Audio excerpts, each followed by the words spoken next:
एक दिन चूड़ी पहनाने वाली आई। गोसाई जी ने कहा कि जाओ हमारे घर में जितनी बहुएं हैं सबको चूड़ी पहना दो और पैसा यहां ले लेना आके। के 7 पुत्र थे तो 7 बधुएं थी। गोसाई जी ने ये नहीं कहा कि 7 बधुओं को पहना देना, कहा कि मेरी जितनी बहुएं हैं उन सबको चूड़ी पहना दो और पैसा यहां से ले जाना। उनकी 7 बहुएं तो चूड़ी पहनी। 8वीं श्री स्वामिनी जी पहुंच गई अपने कर कमल। जे ही उस चूड़ी पहनाने वाली ने श्री जी के कर कमल को देखा, अशुभ प्रवाह, आनंद मूर्ति हमारी प्यारी जो है अशुभ प्रवाह होने लगी।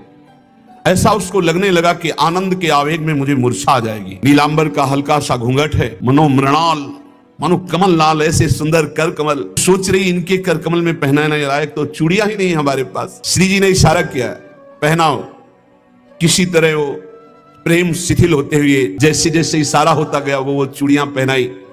बहुत देर तक वह शुभ प्रवाह करती रही। इसके बाद गोस्वामी जी के पास उसको ले जाया गया। गोस्वामी जी ने 7 बहुओं की चूड़ी के कितने पैसे होते? दूसरे का 7 नहीं 8। गोसाई जी ने कहा 7 बहुएं तो तू 8 की बात कैसे कह रही? तो उसने कहा मैं कसम खा के कहती हूँ मैंने 8 बहुओं को। तो बोले जब 7 हैं ही तो 8 कैसे? तो उनका मैं कसम खा के कहती हूँ 8 बहुएं थी और मैंने 8 को पहनाई है, और जो 8वीं थी वो इतनी सुंदर थी, इतनी, और रोने लगी। गोसाई जी ने कहा कि ऐसा कैसे हो सकता है, चलो इससे झंझट हटे। 8 बहुओं की चूड़ी पहनाने के पैसे दे दिए।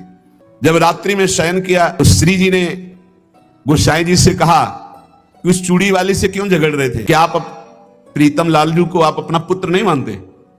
हाँ पुत्र तो है ही, वो हमारे मानने की क्या बात है। तो मैं कौन हूं? पुत्र बधू हुई कि नहीं?